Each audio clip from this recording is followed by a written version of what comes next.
Parfois, certaines machines peuvent vous couper l'envie de boire un jus frais, orange abîmé ou encore déchets qui s'accumulent, comme ces morceaux d'écorce qui entrent en contact avec le liquide.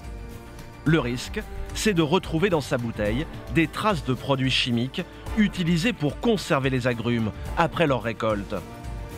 Selon une étude espagnole, des résidus de pesticides ont été détectés dans tous les échantillons de jus.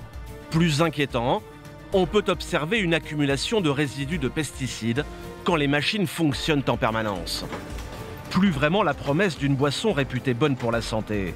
Alors pour ne pas voir leurs clients disparaître, les pros du jus ont dû revoir leur copie.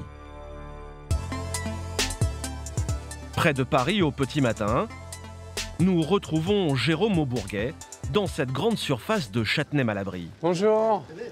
Bonjour. Vous allez bien? Très bien, et vous-même? Ça va? Je viens vous installer la deuxième machine. Ici aussi, le jus frais fait un malheur. Je veux dire, où est-ce qu'on peut l'installer alors? Alors, il faudrait l'installer idéalement à côté de la machine à jus d'orange. Alors Alain Loyer, le gérant, a passé commande d'un deuxième appareil pour cette fois proposer des jus de citron à ses clients. En quelques minutes, l'appareil est en place. Alors, sans citer de marque de meubles, c'est plus rapide. Mais si Jérôme est parvenu à convaincre ce supermarché de travailler avec lui, c'est parce qu'il ne se contente pas de lui vendre les machines. Dans sa camionnette, il a également prévu de quoi les recharger. De pleins cartons de fruits, et pas n'importe lesquels. Mais maintenant qu'on a installé les machines, on va mettre on va livrer les fruits bio et les mettre dans la machine pour qu'ils puissent commencer la journée. Des fruits bio, garantis sans pesticides ou traitements chimiques, que Jérôme Aubourguet fait venir d'Espagne. Voilà ce qui a poussé Alain Loyer à faire affaire avec lui. Le bio, rien de tel pour rassurer les consommateurs.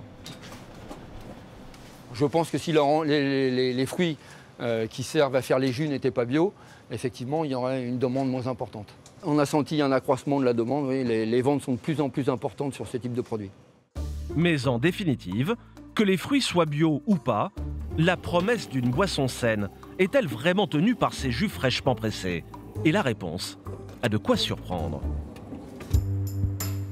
À Paris, Vanessa Bedjaïadad est allée faire quelques courses pour nous à la supérette du coin. Dans son sac, cette nutritionniste a fait le plein d'oranges sous toutes les formes. Elle en a en filet, en briquettes industrielles et bien sûr fraîchement pressées. Mais pas sûr qu'elle conseille à ses patients de se ruer sur ces jus pressés comme à la maison. Dans une orange, vous allez avoir en moyenne 10 grammes de sucre. 10 grammes de sucre, ça correspond à un petit peu moins de 2 carrés de sucre. 2 carrés de sucre par orange, et donc bien davantage dans un verre de 25 centilitres. Donc si on prend un verre de 250 millilitres, ce verre, il correspond au jus de 3 oranges. Donc dans un verre de jus, vous avez l'équivalent de 6 morceaux de sucre. Soit une trentaine de grammes de sucre dans cette petite bouteille. Surprise, c'est autant que dans un soda de la même taille. Pas vraiment le gage d'une boisson équilibrée. L'orange a pourtant un avantage souvent mis en avant, la présence de vitamine C, essentielle à l'organisme. Mais là encore, la promesse peut vite s'envoler selon notre nutritionniste. Cette vitamine, c'est une vitamine qui est extrêmement sensible à l'air, à la chaleur, à la lumière. Donc dès que vous avez ouvert le fruit ou que vous en avez extrait le jus, quelques minutes après, vous n'avez déjà plus autant de vitamine C que ce que vous aviez dans le fruit au départ. Passé quelques heures, le jus d'orange frais pressé ne serait donc plus qu'une boisson sucrée comme une autre, sans grand intérêt nutritionnel. Pourtant, les fabricants de machines gardent le sourire, car en 3 ans, leurs ventes ont plus que doublé en France.